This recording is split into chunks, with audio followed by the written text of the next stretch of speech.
হেদায়েতের মালিক, আমরা প্রতিনিয়ত আমরা নামাজ পড়তে ব্যক্তিকে আপনি হেদায়েত বলতে আমরা কি বুঝি। আশা করি আপনারা ভিডিওটা সম্পূর্ণ দেখবেন, না হলে এই হেদায়েত সম্পর্কটা আপনারা কিছু কোনো মতেই বুঝতে পারবেন না। তো আলহামদুলিল্লাহ, তাহলে কন্টিনিউ করা যাক। আসসালামু আলাইকুম ওয়া রাহমাতুল্লাহি ওয়া বারাকাতুহু। আজকে একটি বিষয় নিয়ে আমি আলোচনা করতে এসেছি। তো এর আগেও আপনার ইউটিউবে ফেসবুকে আমি অনেকটাই আলোচনা করেছি বিভিন্ন বিষয় নিয়ে। তো আজকে এই যে ভিন্ন বিষয় নিয়ে একটু আলোচনা করব। হেদায়েত বলতে আমরা কি বুঝি? যে মহান আল্লাহ তাআলা যে আমাদের হেদায়েত দান করেন, বা আমরা প্রতিনিয়ত মানুষকে বলে থাকি যে আল্লাহ তোমাকে হেদায়েত নসিব করুক, বা আমরা যদি পিতা হই বা মা হই, মা বলে আমার ছেলেটাকে হেদায়েত নসিব করুন, বা পিতা হলে তার ছেলেকে বলে যে হে আল্লাহ আপনি আমার ছেলেকে হেদায়েত নসিব করুন।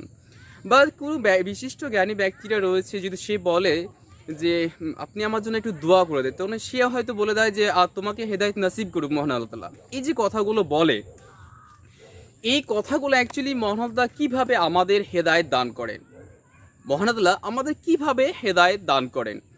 দেখুন, মহান আল্লাহ তাআলা কিন্তু মানুষকে কোনো কিছু ডাইরেক্ট দেয়নি, সব কিছু ইনডাইরেক্ট দিয়েছেন।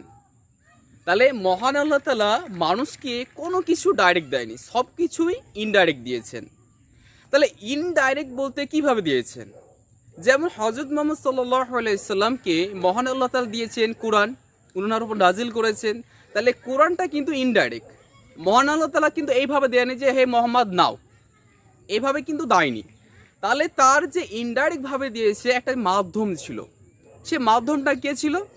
জিবরাইল আলাইহিসসালাম। তাহলে সে মাধ্যমটা ছিল জিবরাইল আলাইহিসসালাম। এই জিবরাইল আলাইহিসসালামের মাধ্যমে কিন্তু হযরত মুহাম্মদ সাল্লাল্লাহু আলাইহি সাল্লামকে হেদায়েত দান করেছেন, এবং উনার উপর কি নাজিল করেছেন? কুরআন নাজিল করেছেন।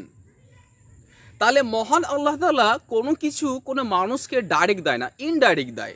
এবার দেখুন যে একজন যিনি ছিলেন যে মুসা আলাইহিস সালাম, ওনার সাথে কিন্তু মহান আল্লাহ কথা বলতেন, কিন্তু মহান আল্লাহকে এইভাবেই কথা বলতেন যে হে মুসা আলাইহিস সালাম তুমি এই কাজটা করো, ওই কাজটা করো, এমনটা নয়।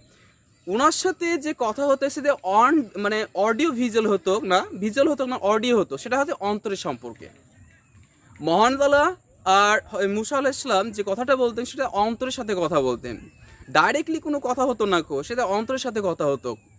তো এ একটা কাজ ছিল, শুধু মুসা আলাইহিস সালামের সাথে একটু ডাইরেক্ট কাজ করতেন মহান আল্লাহ তাআলা, কিন্তু আদার্সগুলোর ক্ষেত্রে কিন্তু সব ইনডাইরেক্ট, জিবরাইল আলাইহিস সালামের মাধ্যমে। কিন্তু মহান আল্লাহ তাআলা আমাদেরকে কিভাবে হেদায়েত দান করেন? মহান আল্লাহ আমাদের কিভাবে হেদায়েত দান করেন? যেমন একটা উদাহরণ দিই, আপনারা তো ধরেন আমার সম্মুখীন রয়েছেন, এই মুহূর্তে ভিডিও দেখছেন। তাহলে আপনাকে যখন আমি বলছি যে ভাই আপনাকে নামাজ পড়তে হবে, তার মানে আপনাকে নামাজ পড়তে হয়েছে, এটার মাধ্যমেই মহান আল্লাহ আপনাকে হেদায়েত দান করছেন। কার মাধ্যমে? এই যে আমার মাধ্যমে আপনাকে হেদায়েত নসিব হচ্ছে।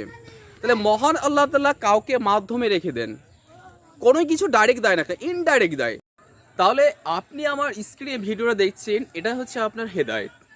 এবার হেদায়েত বলতে আমরা এইটুকু বুঝি যে মহান আল্লাহ আমরা 5 ওয়াক্ত নামাজ পড়লে আমাকে হেদায়েত দিবেন, এইটুকু বুঝি। না, অ্যাকচুয়ালি সেটা নয়। আমরা সমস্ত মানুষের কাছ থেকে ক্ষুদ্র ক্ষুদ্র ক্ষুদ্র জ্ঞান নেওয়ার পর এটাই হচ্ছে আমার কাছে হেদায়েত। কোনো মৌলবি হয়তো বললেন যে দাদা আপনাকে মদ খেতে হবে না এখন, তাহলে আপনাকে মদ খেতে হবে না, আল্লাহ ওনার মাধ্যমে আপনাকে হেদায়েত দিচ্ছেন। কোনো ব্যক্তি যদি আপনাকে বলে যে আপনাকে গুল খেতে হবে না, তাহলে আপনাকে ওই ব্যক্তি বলেছে যে গুল খেতে হবে না, তাহলে এটাই হচ্ছে হেদায়েত। আপনাকে বোঝাচ্ছে আল্লাহ ওনার মাধ্যমেই কিন্তু আপনাকে বোঝাচ্ছে, আর ওনার মাধ্যমে আপনাকে মহান আল্লাহ শিক্ষা দিচ্ছেন। শিক্ষা কিন্তু মহান আল্লাহ ডাইরেক্ট দিবে না, ইনডাইরেক্ট দিবে, কারো মাধ্যমে দিবে। আর সেটা হচ্ছে আমরা সাধারণ মানুষরা, মৌলবি, মুফতি, মাওলানা, বা যারা বিশিষ্ট জ্ঞানী ব্যক্তি রয়েছে, ভালো শিক্ষক রয়েছে, বা যারা আমাদের থেকে বেশি জ্ঞানী ব্যক্তি, তাদের কাছ থেকে আমরা শিখতে হয়। আর এটা হচ্ছে আমাদের হেদায়েত। আর আমরা যদি এটাকে ভালো করে না বুঝতে পারি যে ওই একটা অশিক্ষিত ব্যক্তি, ওর কথা শুনবো, তারপর অনেক সময় আমরা কি বলি যে ও মাস্টার আমার ফ্যাত ভাত করছে, অ্যাকচুয়ালি এটা ফ্যাত ভাত নয়।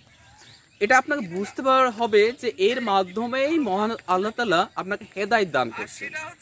আপনি যেটা জানেন না সেটা আপনাকে ও বোঝাচ্ছে, আর আপনি যদি বুঝে থাকেন তো আলহামদুলিল্লাহ, আমার কোনো প্রয়োজন নাই, বা সেই ব্যক্তির কোনো প্রয়োজন হবে না।